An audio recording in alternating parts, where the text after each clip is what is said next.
Hello and welcome to Nerdzilla, the podcast and vodcast for Nazis from the moon. Asgardians and their alien enemies. Pink Martian mystics. Fascist future TV hosts. Godlike interplanetary engineers. Time-travelling symbiotic criminals. Artificially intelligent apes. Magnetic mutants. And multi-souled sorcerous snake lords.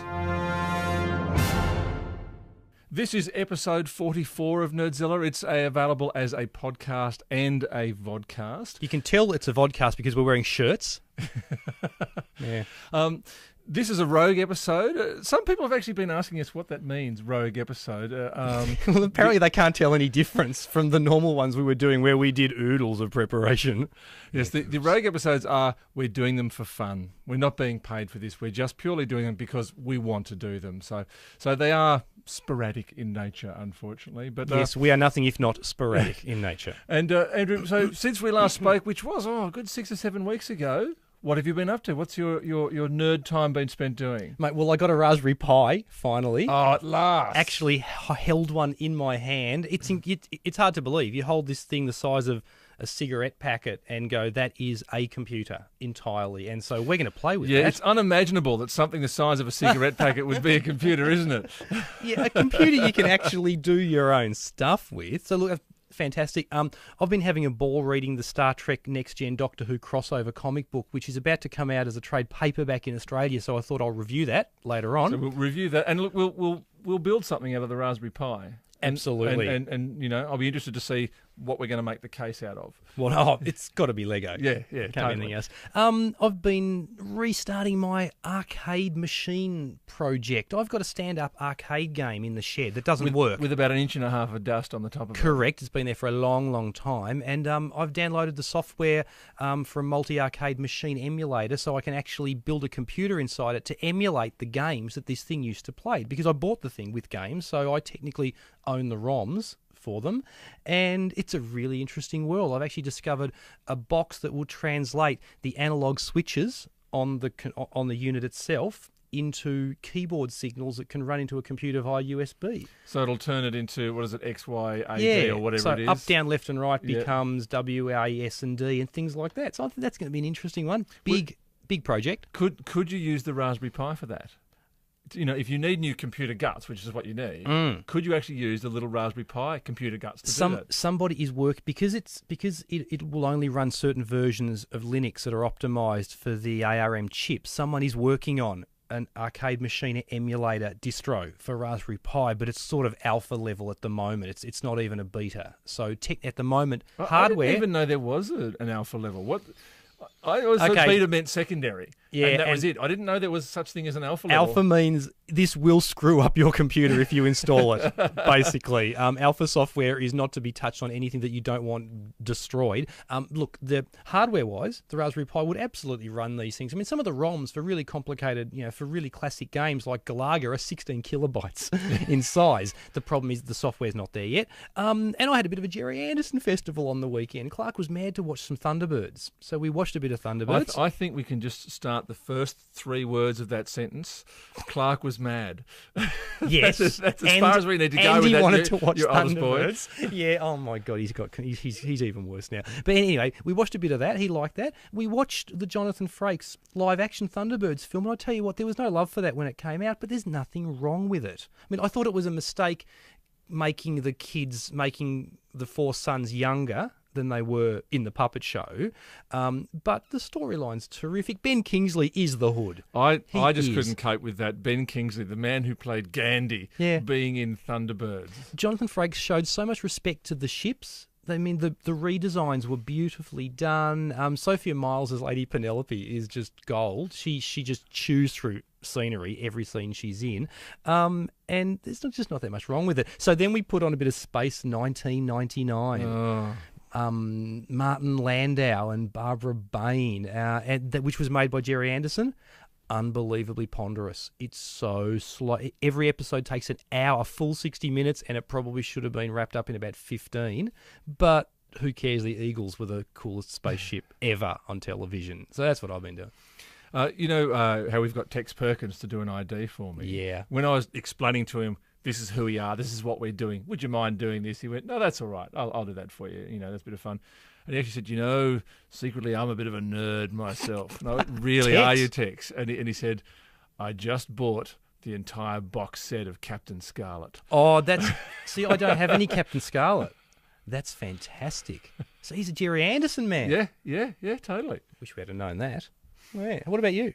Well, look, mentioning what your child likes, I'm now going to have to completely ruin this lovely shot we've set up on the camera so I can play something for you and you can react to it. And I'll get you a pair of headphones. Right. So you can hear my son correctly identifying the various members of the Justice League from the start of the Justice League cartoon. It's finally worked. It's 3 years I've old. educated He's got him. it down. Done. Who's that? Batman! Nice. And that? That's Mummy! It is Mummy, isn't it? Who's that? Green Lantern! Green That's Green Lantern! Yep. Look, Who's that? Superman!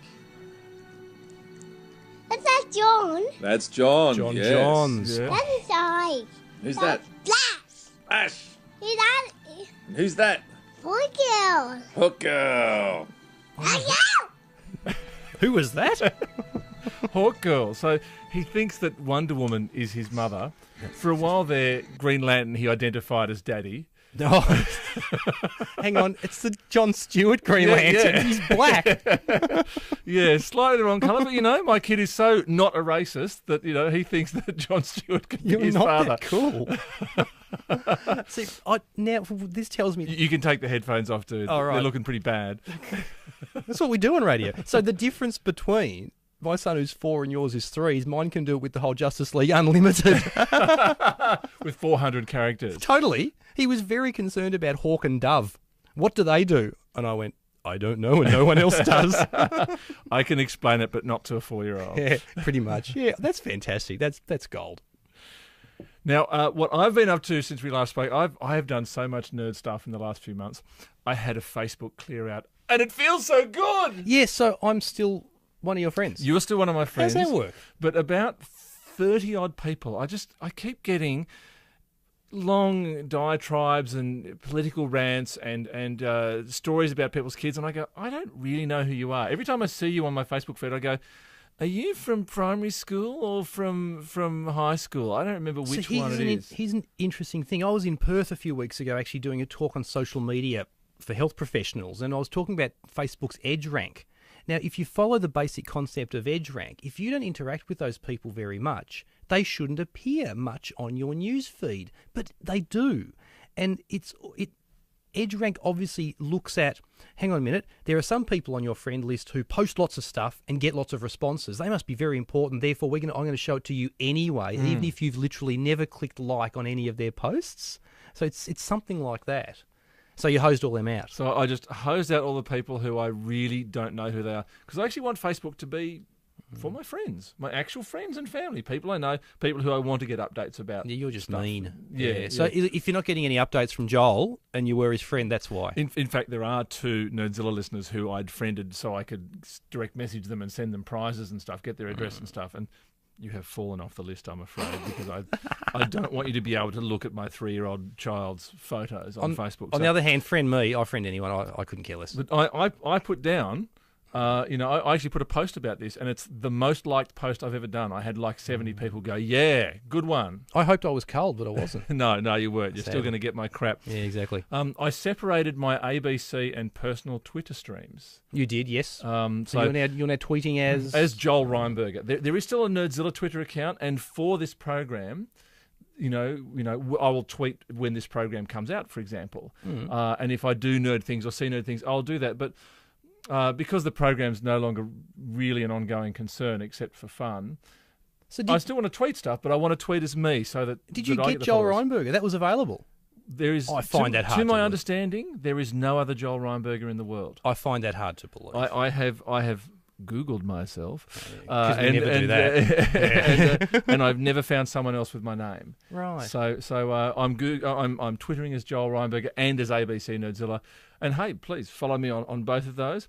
I finally bought a new PC. I was going to buy Guts, but I found a PC with the Guts I wanted for about the price I was going to pay just for Guts. And it's funny, I was looking at it going, oh, I don't know, I think I can get slightly better CPU than this one for that price. This And was online or offline? This was just here in Hobart. In a shop. On a local website that some bloke had put his, classifieds on. Oh, right, okay, yep. And so I just went to his house and I was going, yeah, it looks okay, good nick and everything. And then he said, oh, yeah, and it comes with this new, a proper Windows disk, proper Office disk. And it's like, yeah, okay, that's $180 worth of software right there. I'll take that. Thank you very much. Makes a difference. It's a Core 2 Duo, 2 gig of RAM. I will upgrade that eventually. But reinstalled Windows 7 in it, and it's lovely. And doing things so much better than my old PC was, which is about... I mean, this PC is, I think, probably 3 years old. Yes, I was going to say, mine, welcome to 2009. Yeah, but mine is about 8 years old, 7 or 8 years old. So this is so much a better thing. I've set up a voice studio in my house. For voice? For voice. Oh, yeah. Like I have a nice microphone and a mixing desk and all that sort of stuff at home. And because what happened is I self-published my book. A separate story really is that I finally got sick of waiting for publishers to love me because they just don't. So I self-published it. There's a review of your book sitting on my computer at home. Waiting for a place to be put. Yes, your wife is one of the 2 people who have bought my book. Yeah, I was going to say, not me. I'm not going there. Has it got pictures? No, sorry. No, I've self-publishing on Amazon is really easy. You just upload a Word document and that's pretty much it. Yeah. The only drawback for the Kindle Direct self-publishing thing is you must essentially have an American bank account to make it work properly if you're actually going to make money out of it. So that's what I'm going through at the moment, is trying to get an American bank account. And I've gone through an aggregator, a separate little company, because iTunes won't just take your book. Yeah. They'll only take it from a publishing company of some sort who's done the technical check that you're doing the job right. That it looks okay. Yeah, that it looks okay. They don't care whether it's rubbish. Yeah. As long as it actually formats properly on the page.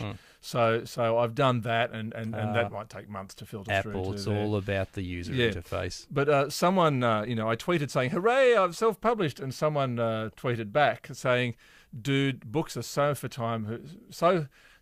people who've got the time to read books. Tell me when it's available as audio."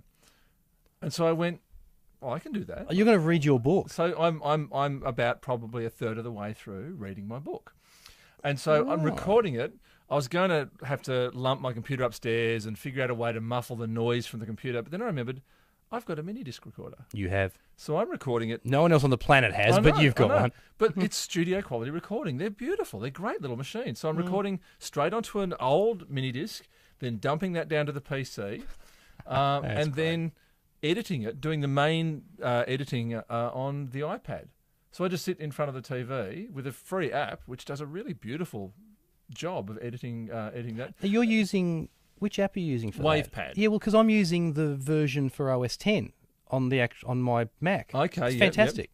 Yep. Well, really simple. The app version is free, and I find that it works very well on that. And it means I can just sit in the lounge room with my family and sort of be there when things are happening. And look after my son and stuff. But watch Justice League. Yeah. But I can also sit with my headphones on and do my editing. So nice. So it's going to take a long time to be ready, but that's been good. Thing I've been really happy about is Google Drive is now an app, and the app has been upgraded so you can actually edit your Google Drive documents on your iPhone and on your iPad. And it works under iOS. Yeah. Yeah, because look, that was one of the best things about Evernote, the shared or the multi-location notes program that I use, and of course Dropbox was the iOS apps and indeed the Android app work really well. And so Google Drive does the job. Is now much better in terms of documents, because trying to use Google Drive on your iPad, which is what my preference, it was just such a pain. In Safari, it just did not work, or it worked so painfully you couldn't be bothered. Now it's actually its own app, and native within the app, you can do basic editing, and at least you can sit there and do the work. You can do the typing or whatever you want to do to it on the app. I've just installed Safari on my iPad. I mean, sorry, not Safari, Chrome. I've just installed Chrome on the iPad. Is that an app now? I was looking for it only like a fortnight ago, and it wasn't there. It's an alternate web browser. In the same way as there are a number of web browsers out there. Now, they can't... It won't integrate with the iOS ecosystem unless you can unlock your phone. As in, if you're in another app and that spawns a web address, it'll open Safari. It'll open Safari. But having said that, I use Chrome on all my computers. I use them synchronized. So I log in, I've got a Gmail or a Google username, and all my Chromes are synced. So my bookmarks and history, all which come is so together. useful because I get home from work. It just and means you think, have to delete the history Well, on all of them at the same time. why would I have to do that? What is he talking about? But no, sometimes you'll be surfing the web during lunchtime at work, in just a down moment, and you find something that you want to look up later. You get home and are like, okay, well, that was on the laptop. Do I open that? No, hang on, I'll just fire up Chrome and it'll find out what I was doing at that time, but on a whole different computer. It's ridiculously useful when you don't think it's a big deal, but it is. And to be able to bookmark something once is really good. Look, it's a good browser on iOS. It doesn't feel as fast as Safari. And that makes sense because clearly Apple understand all the hooks into the user interface of iOS, and obviously Google wouldn't have as much knowledge about that. But just having it being able to synchronize it makes it worth it. Mm-hmm. And, that would also make it worth, again, using Google Drive on the iPhone, on the iPad. It'd be interesting to see how it goes. How well it works. Or if whatever Apple does to make it impossible on Safari also makes it, impossible on Chrome as well. Which is my next test, which I haven't done yet. Well, there you go. We've been very geeky, haven't we? We have indeed. Yep. Coming up on this episode of the podcast, Andrew. Well, we've got a little bit of news, a little bit of nerd news about what's been going on in the world. We've got a debate now. This one is another real one. It sprung from the fact that you actually started reading Archie comics. I can't stop reading Archie.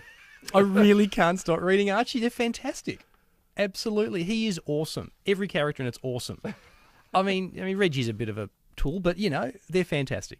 We're also going to be putting together your Raspberry Pi and actually seeing how that works in practice. That'll be terrific, and I'm going to be reviewing the Star Trek and Next Generation Doctor Who crossover comic book.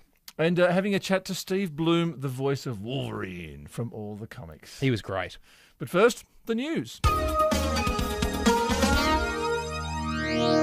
Now, the big thing that's happened in the tech and nerd world since we spoke to you last is, of course, the launch of the iPhone 5, which came out to a tremendous ho-hum to a lot of people. It's incrementally better than the previous iPhone rather than massively, revolutionarily better than the previous iPhone. But that's becoming more and more Apple, isn't it? The third generation iPad, incrementally better, and they've stopped calling them the iPads, iPad 2 and 3. The MacBook Air, there's one that's newer than mine now, and I was playing with one yesterday. A friend of mine had bought one only a couple of weeks ago, and it's incrementally, with little things, the keyboard's slightly different, things like that. So maybe that's just the way they do it. Until we get something like a 3D holographic screen or that sort of technology, I think it's all going to be that way. Had a couple of particular issues, the new iPhone. One is the maps, which I think everyone knows about, that the maps are not very good and error prone, but there's a million map apps you can get anyway, so you can get effectively the old Google Maps back if you want it. I do love Apple telling you to use Bing and Microsoft Maps because they just don't want to bring themselves to tell you to use Google Maps. There's also an issue that if you have too bright a light in your lens when you're taking a photo, it becomes purple, the purple picture problem. Yep. But they've just said, don't have a bright light in your lens when you're taking photos. Which won't happen right now because we're filming this on my iPhone 4S. Exactly. Though I did see a really interesting article from a tech writer called Farhad Manjoo, who I love. He's a really sensible guy. Writes for Slate. And when the iPhone came out, he went, it's just a bit better than the other one. But he said that after about a month, the niceness of the phone starts to overcome everything else. When it's something you use for an hour to a day, every single day, just the simple niceness of the design, of the manufacture, of the way it feels, starts to become quite overwhelming compared to anything else. Any other feature that might be a bit worse, it's just so beautiful to hold. Because it's a little bit longer. Because it's the same width. It's a little bit longer. So that makes it beautiful to behold. No, to hold. to actually have in your hand. Not to behold, but to hold. It's a fine line there, folks, isn't it? But look, I haven't actually touched one myself. I know a couple of people who've ordered one, but no one who actually has one as yet. So Same. Now, that's interesting because I know a few people that have ordered one and haven't got one yet. So, gee, could it be vaporware? I doubt it. what else you got? Look, this paper caught my eye this morning when I was cruising Slashdot, and it's a scientific paper. It's called Constraints on the Universe as a Numerical Simulation, been published just recently. Basically, Joel, it's a paper that aims to mathematically prove that we are not living in a computer simulation, a la the Matrix.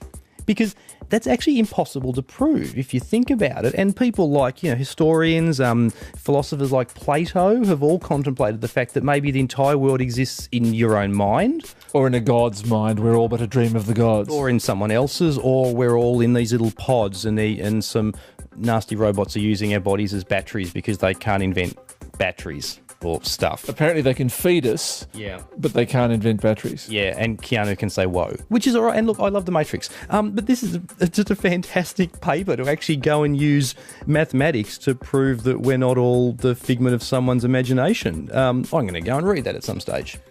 Very useful stuff. I do remember my uncle, who's a scientist, used to give me Scientific American to read, and it had a listing one year of the dumbest feces that had been put out that year, and one of them was about lesbian sheep. Right. Yeah, and this person had come to the conclusion that there might well be lesbian sheep, but the problem is that the way a female sheep shows its interest, it is by standing still. Mm-hmm. And so all these sheep are standing still in the field going, why doesn't anybody do anything? That's ridiculous. Yeah, completely useless. Completely useless. Check this out. See if you can make sense of this, okay? To find evidence that we exist in a simulated world would mean discovering the existence of an underlying lattice construct by finding its endpoint or edges. In a simulated universe, a lattice would by its nature impose a limit on the amount of energy that could be represented by energy particles. What on earth? What they're talking about is, there's that point when you're playing a game and you go to jump over something that obviously you should be able to jump over, but you can't because that's the edge. That's the edge point of the construct. That's the bit I kept wondering, why doesn't that happen on the holodeck on Star Trek? Because they can't make the holodeck bigger. Yes, but they can have treadmills underfoot so that you think you're walking a further distance than you are. Well, they could use transporter technology to just transport you to the other edge of the screen, so it scrolls like that. Oh, come on, It's like Rayman or something, is it? Yeah, fantastic. Anyway, fantastic scientific paper. So what else you got? The latest ransomware. Have you heard of this? Which is coming through Skype. Oh, there's our audience. Hello, Clark. Fantastic. That's great. Where's your kid? We are recording this at Andrew's house, and so our children are in the hallway behind us, running backwards and forwards. We've banished them to the hallway because of noise. Otherwise, you wouldn't be able to hear any of us. Okay. Anyway, ransomware. Yes, nasty malware stuff. Yeah, and but it's quite clever. It sneaks in and it hijacks the camera on your computer and shows a picture of you and says, here you are and you have to pay us, or, we're going to destroy your files. Taken from your camera, and you're meant to go, I wonder how they got the photo. Yeah, it's that sort of thing. But the thing is, apparently it will actually do it. It will actually destroy the file. So, disconnect from the internet, reboot in safe mode, get what you need to get rid of it. I just love the name of it. It's Dorkbot software. And it's only going to get dorks. Seriously, yeah. Hey, those fantastic, often Indian scam calls that you get, the cold calls saying that there is a problem with your Windows, which we've talked about many times on the show. The other day, I actually wanted to get one. I had a problem with my Windows. The computer just sitting over there crashed, and one of the drivers for the video card got corrupted. And I thought, wouldn't it be awesome if they rang me up now? Because I could say, look, do you know anything about NVIDIA cards? Next time one of you gets one of those calls, hang up and then do *10# and find out what their number is, and we'll start using them as a help desk. I mean, they're offering. I can't see any problem with that. Look, still on computers, Microsoft have done an interesting thing with the Windows 8 upgrades. Basically, it's going to cost $39.95. US, that is, so it'll probably be a bit less over here. Now, a standard Windows disk for the last, I don't know how many years, has been well over $100. Well, yeah, you think of walking into a shop and just buying a copy of Windows, even from right back to Windows 98, you were talking hundreds of dollars. In fact, Windows Vista Ultimate Edition was somewhere near $1,000 in Australia, and really it got you, the business software networking part of it and Windows Media Center, which wasn't really worth it. But they're doing what Apple does. When I upgraded OS 10 the last time, it cost about $40 for what was a pretty good upgrade. And the really nice thing is how it's going to work. Because the big issue you have when you get a new version of Windows is, do I do a upgrade or do I wipe and do a cold, new, fresh install? Now, that's always better, but it's a pain in the bum because you've got to back up and files, get all your settings. all that stuff. Now, when you were upgrading from XP to Vista, because they changed the way the file system worked. I'm just appalled that they called going from XP to Vista an upgrade.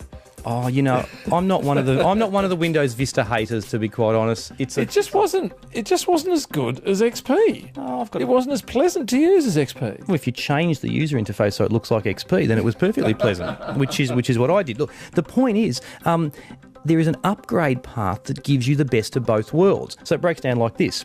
If you're upgrading from Windows 7, your settings, programs, and files all come through. So everything the same. If you're upgrading from Windows Vista, your settings and your files come through, but not your programs. So you have a fresh install at that point, but all your documents are still there. And if you upgrade from Windows XP, which is where they're really targeting, because people are still using this over a decade-old operating system, lots of people. If you upgrade from XP to Windows 8, it saves your files, but it can't bring through your settings or your programs. And that's really what you want. You've upgraded to a new operating system. You just want to make sure that all your documents, your media, your videos, your music, and everything comes through. So effectively, you've got a fresh install without having to do the hard work. And $40. I think they might have finally got it right. Of course, we don't know whether the operating system's a dog or not, so that remains to be seen. Coming out next month, I'm going to get it. The one thing about it is it's very much designed around a touch screen. And apparently with a touch screen, it's quite nice to use from the little I've read. But I'm interested to see what it will be like and whether it's even worth going from 7 to 8 at all if you don't have a touch screen and that's not something that you need. Now, the other great news, I love this story. According to the New York Post, there's an Irish casting agency currently looking for male amputees to perform in Game of Thrones. Oh, I read about this, yeah, a casting call because they need people who've lost limbs in battles and things. It says, you must be okay and comfortable with filming a scene within the context of a battle where your leg has been injured, the notice says. Injured? Yes. Injured? Really? Injured? Prosthetic makeup will be applied as though your leg has been newly severed. We understand this is not for everyone, so please only join in if you're happy to participate. I like the fact that most TV shows would go and get normal actors and then they would CG bits of them missing and all that sort of stuff. And when you think about it, if I want a person with 1.5 legs, can't I just cast a person with 1.5 legs? It seems so obvious. As Pete and Dud would have it, a unidexter. That's enough news. I reckon it is. Let's not pretend we know anything about anything. Let's just continue making it up. And the reason the camera's shaking at the moment is because my cat's scratching the platform that it's actually balanced on. So thanks a lot. Well, the cat does own the platform that it's balanced on. Okay, we are balancing the camera on the cat tree. And that's Tom, who's also known as Still Not a Plague Cat. I think that's all, Joel. Whoa. I think we're in trouble. Oh! Wait a minute, we'll pick it up. Is that which way? Right. Other way. Okay. Sorry about that, folks. Anyway, bye. Now, quite a while ago, at one of the many science fiction conventions that we get along to, we had a chat to Steve Blum, didn't we? Yes, the voice of Wolverine. And seriously, he looks like if his sideburns were just a little bit longer, he'd be Wolverine himself. I'm just going to interrupt this interview before it even starts to point out that, yes, we do know this piece of video is blurred in the middle. And that's because the original bit of video has our old logo in it. And our old logo caused us some legal problems, which means that we can no longer show it to you anymore. So it's been blurred out here, here, and here. Please, just ignore the blurring and watch the nice in-focus bits above and below. Back to you, Andrew and Joel, and Steve Blum. Steve Blum, cartoon voiceover supreme. How you doing? I'm very well. It's a big introduction for a little guy. Oh, no, you're a big man. You're a completely big man. Can I start with the big men that you've played? Sure. Okay, Yeah. so who's cooler, Spike, Starscream, or Wolverine? Ooh, man, you put them all in one room together, it's going to be bloody no matter what happens. I think it would just be a big pulpy mess. Well, see, I always think that Starscream would be too intimidated by the coolness of Spike. Yeah, he would probably throw one punch and then scream and run. And run away. Yeah, Thank you. That's yeah, exactly yeah. my point. I'm done for the interview now. Who would win the fight? That's the important question. Boy, that's a tough one. Wolverine would probably heal from the blows that the other two would deliver, so I'd say in the end probably Wolverine. But Spike would, he could take a shot pretty well too, so I don't know. I'd say probably Wolverine would win in the end. Which direction did you come from voiceovers to? People either tend to be an actor who start doing voices, or there's someone who's got great pipes and start because they've got the sheer vocal ability for it. What did you have? Where did you come from? Neither one, actually. I came in by accident. I was working on a completely different career in the film business, but as a driver and a maintenance guy, and kind of working my way up through the corporate ladder there. And a buddy of mine brought me in to do some voices for creatures in an anime about 20 years ago. And I just did it for fun on the side until I realized 20 years later I had finally learned how to act, and I started booking some real roles that paid enough money to survive on. So I came in through the back door, and I wouldn't recommend it to anybody who's trying to do what I do. How does anime voiceover work? Is it all just one at a time, everyone gets a studio separately, or is there ever an ensemble where you get together to act with the other people? No, in Japan they do it as an ensemble. They do bring everybody in, and they're actually dubbing at the same time, so they have all the technical difficulty of dubbing to the moving lips, but they do it in a full room type environment. In the States, I don't know how it's done in other places, but in the United States they will bring us in only one at a time, and they have a lot more control over the product that way. And because it is so technical also, there's a lot of matching the lips and the acting and the direction. You have to be able to hear the direction too, and it's very difficult in a room full of crazy actors to do that. Because it is completely different for you doing a Japanese anime where the voices have been synced to someone else's dialogue in a different language, yes. And then doing a giant transforming robot who really doesn't have many lips that move anyway. That's true. I mean, is one easier than the other? I presume Starscream would be easier from that Well, point I of view. started in anime, so that Right. that process, the technical process of matching the lip flaps, is a very natural thing for me. I feel that like that's where my home resides. But in the room working with other actors in something like Transformers, it's just like party time.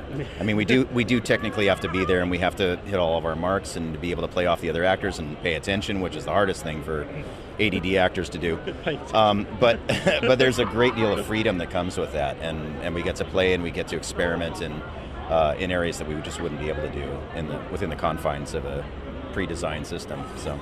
What was it like when you got cast as Wolverine? Were you a fanboy? Were you a tremble? Yeah, I had a little bit of the fanboy tremble. My first job was working for my grandfather in a bookstore where he had one of the biggest comic book collections in the world. And so I grew up reading Marvel comics in particular, and DC. And Wolverine came along a little bit later in the Marvel universe, but I had always had this the voices in the back of my head as I was reading these comics and sorting through the comics when I was 13 years old. I would hear these voices in my head of what all these characters would be, as we all do when we're reading comics. And so when I was booked for the role of Wolverine, I just basically let out the voice that I'd been hearing when I was a little kid, but I was finally old enough to get it to happen on the outside. And get paid to do it. And get paid to do it. And I'm still pinching myself. Every time I walk into a studio, I can't believe I get to do it. It's amazing. And so was the director happy with what you came out with the first moment? Thank God they were. It was one of those rare moments where the voice that I was hearing in my head was the same one they were hearing.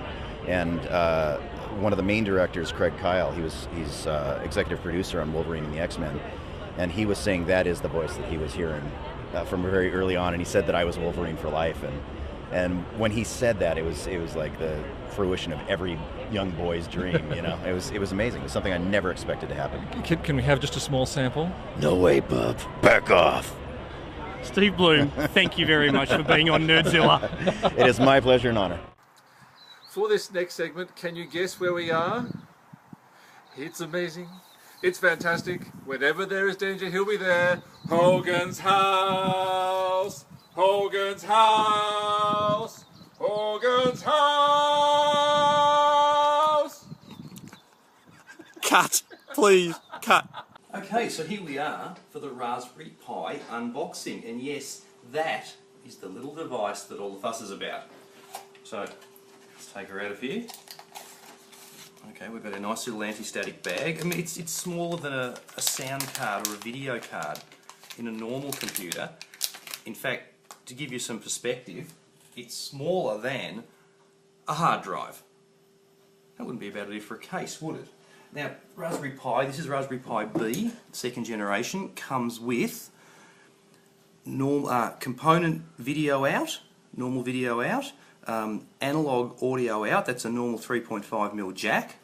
We've got 2 USB ports, Ethernet, HDMI out, which outputs digital video and digital audio, and the easy one to miss, micro USB, which is what needs power. There's a few gotchas as far as the power, which I'll go through later on, and then underneath, here's the slot that takes the SD card, and that's what the machine uses to boot from. If it has a large enough SD card, it can use it effectively as the hard drive, but it will also, of course, use USB hard drives, and in fact, some people have them set so that they boot off the SD, but actually run their operating system off a USB hard drive. Okay, now once you've got your Raspberry Pi, you need to collect all of the peripherals that you'll need to get it going. So the first thing I suggest is USB keyboard and mouse. Obviously you need to be able to run the thing to start with. Monitor has to have DVI input. There's no VGA output on these, it's only digital. Ethernet access to the internet, that's very important. They don't have wireless built in, and a lot of the distros will need to update themselves as soon as you run them. If you don't have a monitor like this, like I don't have, that has audio, then you'll need some powered speakers, and they do need to be powered. The audio output is line level only, so it's not like a headphone that's putting out even a decent amount of sound. It doesn't put out much at all. And a USB hub isn't a bad idea because you don't know how many USB devices you're going to run. So I'm going to plug all these things in now and we'll see what happens. Alright, so USB keyboard going in first, USB mouse going in second. It's very strange to use a device this small, it's just bizarre to push things into it. My powered speakers, they need to be powered like I was saying before. Bang, in like that. Ethernet, standard Ethernet, twist it around the right way, Hogan. In she goes. Then we've got HDMI for the video, other end of which is plugged in to the monitor, and then finally power. Now with power, there's a bit of a gotcha. Obviously any micro USB is going to plug into the device, but this thing really needs to pull at least 1 amp. So most smartphone chargers are 5 volt 1 amp, but some of them are 700 milliamp and some are even 500, and those things will work and the Pi will boot up, but it just won't play very nice and it'll crash, and often it can look like a software failure. So I'm using over there one from my iPhone, and in we go. So now the only thing we don't have, of course, is the SD card with the operating system. What I'm going to boot up with here to start with is the Debian distro that's been optimized for the Raspberry Pi, which they call Wheezy, and it should theoretically boot to a desktop and a GUI at some point. So it goes in underneath. It's a little bit tricky, it doesn't look like much, but click it in, there we go, and basically we're ready to boot. And we'll go and turn on at the PowerPoint now. Alright, now if you have a look closely at the Pi itself, it's got lights and we've got a Linux boot up screen. So quickly, we've detected a Dell keyboard, this old one of mine here. USB devices found. We've correctly identified the type of keyboard. It's probing. It's probing like the aliens from the 60s, the abductions. They all ran Linux on their spaceships, obviously. And we've got to a Raspberry Pi login screen. The username for this is Pi. They tell you this before you download it, and the password is Raspberry, the default password. So I've typed that. On Linux, and this is for people who haven't used it before, Linux doesn't necessarily boot into a graphical user interface, to a Windows type desktop. It can boot into a command prompt, and as it very helpfully tells you here, you simply type start X. X Windows being the window manager. So I've typed in start X, and hopefully something will happen. We've got a desktop. We've got a cursor, and it's moving. We've got a taskbar, and we have got a Raspberry Pi working. Okay. So on the taskbar, the button down here that I presume will launch Midori, and I've clicked that, and you have and we've got lots and lots of activity. Okay. We're already at a Google, and I typed in fact, it's already taken us to the Google search for nerd. Now, why don't we just add a bit of Zilla to that?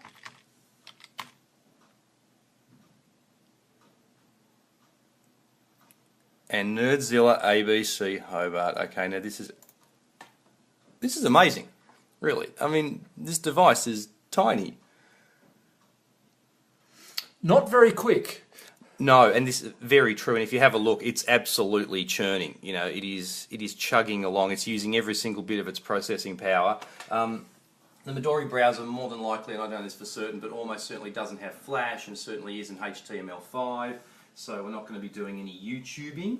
Theoretically, you could put Chromium, which the Linux version of Chrome, or Firefox, the Thunderbird email program will work. But I reckon all of those you probably want to stick with really, really light stuff.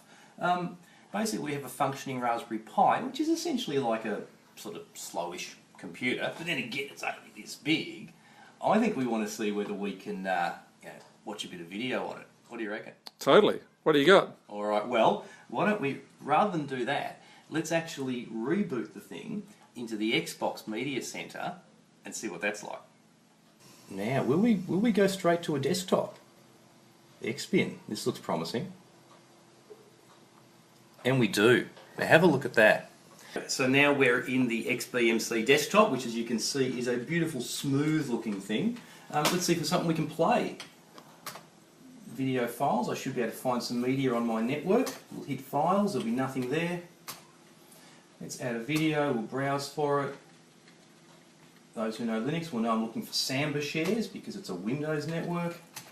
And hello, there's my two computers. And if we add that folder there, I reckon we might just find something. Okay, we now have a folder, which we're going to leave called media, why not? And we don't need to do any content scraping, so bang, media. Why don't we look at that? Our last vodcast.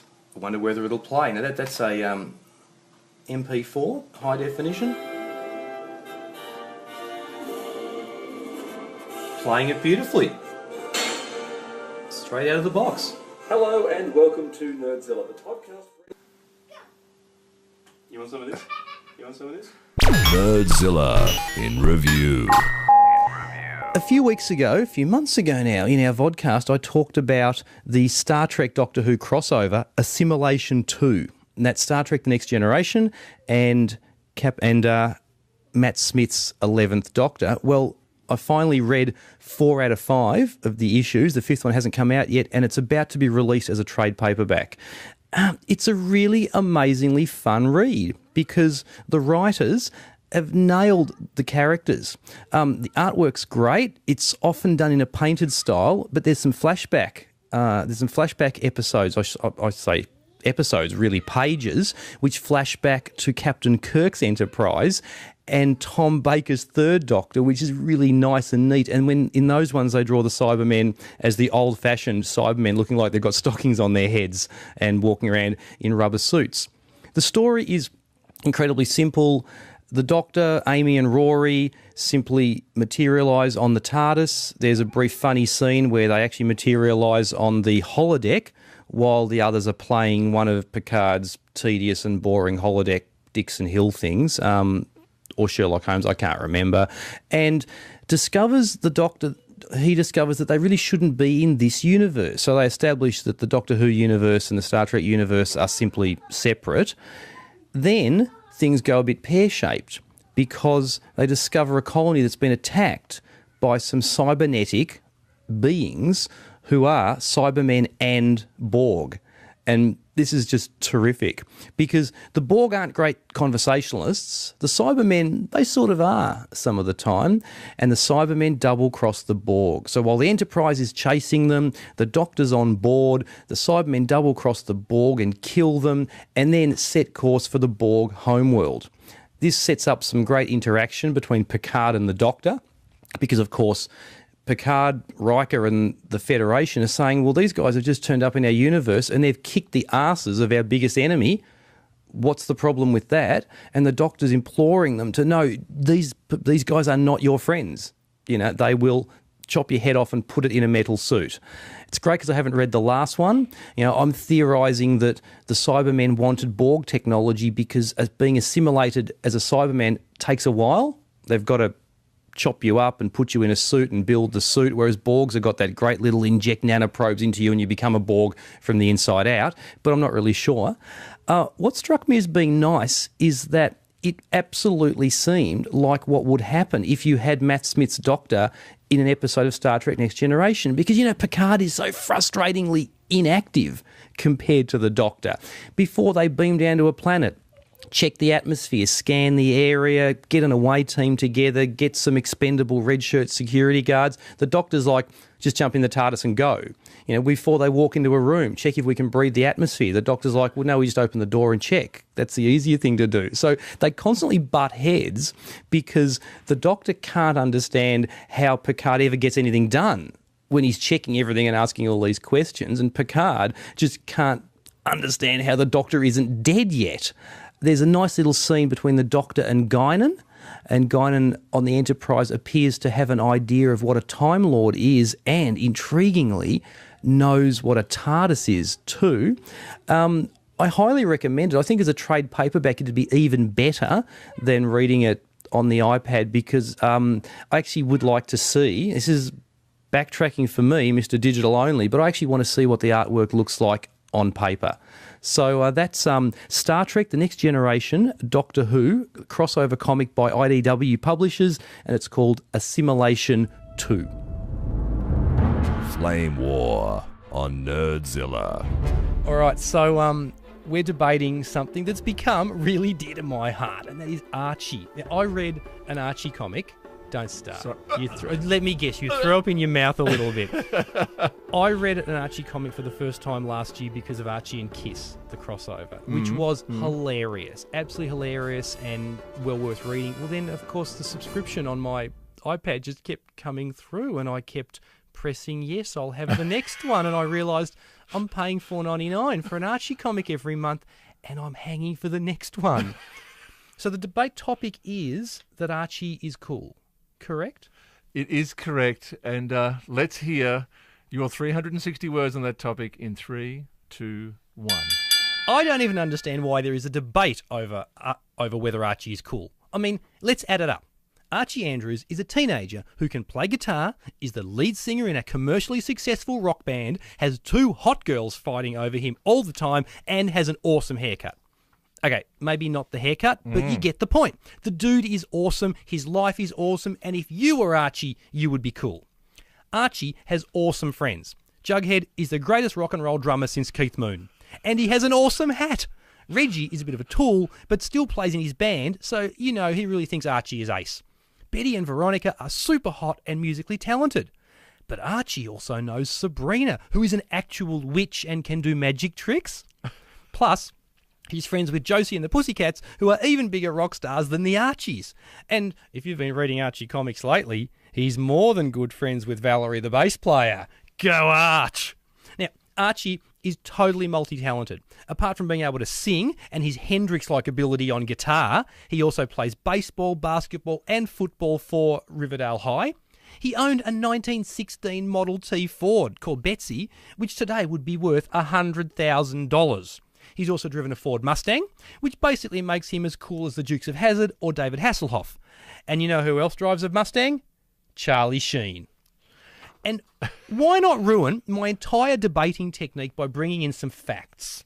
I looked this up. I know, you're reciting the Wikipedia page, essentially. Did you know the Archie website gets 40 million hits a month? And how about this? The Archies, who are in fact a fictional band, had a #1 hit with Sugar Sugar in 1969 that spent 4 weeks at the top of the US charts and 8 weeks at the top of the UK charts. Sugar Sugar originally sold 945,000 copies, and then with the advent of digital downloads, actually passed the 1 million mark a few years ago. See, people still think Archie is cool. You do know that there was a previous attempt to get the Archies live band up before Sugar Sugar, and it was so appallingly bad that when the record company got Sugar Sugar and went, actually, this is a much better song, this is what we should be doing, and they went to all the radio stations to say play it, they said, here's this hot new band, and didn't tell them that they're a cartoon Archies. band. Yeah, absolutely. Until because everyone had already had experience with how terrible they were. Fictional band sells 1 million copies. You can not argue that's not cool. Try. Yeah. Go on, try. Try now. What's in a cool comic? Superpowers and science fiction, bar brawls and brave barbarians, gunfights and gadgets, clever dialogue and wicked plots. And what does Archie give you? 1950s small-town America. The very thing that comics were invented so you could escape from. In Riverdale, kids still wear leather jackets and greaser haircuts. They still drink at the soda store. They still have lynchings on a Saturday night. Where's the mall? Where's the teen pregnancies? Where are the punks huffing glue? No, Archie is at band practice in a band called the Archies. Can you imagine agreeing to be in that band? If I'm ever seen to be in a group called the Hogans, somebody please take me out of my misery immediately. The Joels. Let's have a look at the characters. Archie, the guy dating 2 women, but so afraid to pick one that he's never gotten laid by either of them, let alone both of them together. He has. Betty and Veronica, blonde and brunette, poor and rich, sweet and utter bitch. It makes no sense that they should be friends, or at the same school, or chasing the same guy for 50 years. Reggie, the dickhead. That seems to be his function in life. Jughead, the compulsive overeater who wears a crown every day, like he finally won the big end of a Christmas cracker and just couldn't give up wearing it after Christmas came. Moose, who regularly beats the crap out of the rest of the cast. What a great mate he is. Midge, his favourite victim. The ugly chick, whose name no one can ever remember. And all these apparently world-famous bands who hang out with 17-year-olds from a small Midwestern town. Seems normal to me. Archie is about a boring character in a boring, changeless setting inspired by creator Bob Montana's boring life. Did you know that when Archie was first invented, he was called Chick, which is appropriate because it's totally a chick comic. And if you're a 14-year-old girl, I'll admit Archie is probably cool. But for a pair of blokes over 40, reading Archie is like wearing glittery nail polish, something you only do when your wife is out of the house for the evening. I do only do it when she's out of the house. Even your wife mocks you for reading Archie, doesn't she? She thinks it's a bit lame. This is Nerdzilla. So that's all we've got for our 44th episode and our second Rogue one. It's been really great to be back. Now, as a lot of you know, we're still out there Facebooking and Twittering, so keep contacting us online because we love to hear from you. We've also got an actual radio episode going to air on Saturday the 22nd of December. And that's going to be on analog radio and digital radio right around the local radio network. We'll be talking about what have been the great things for geeks this year and also last-minute geek gift ideas. Until then, nanu, nanu.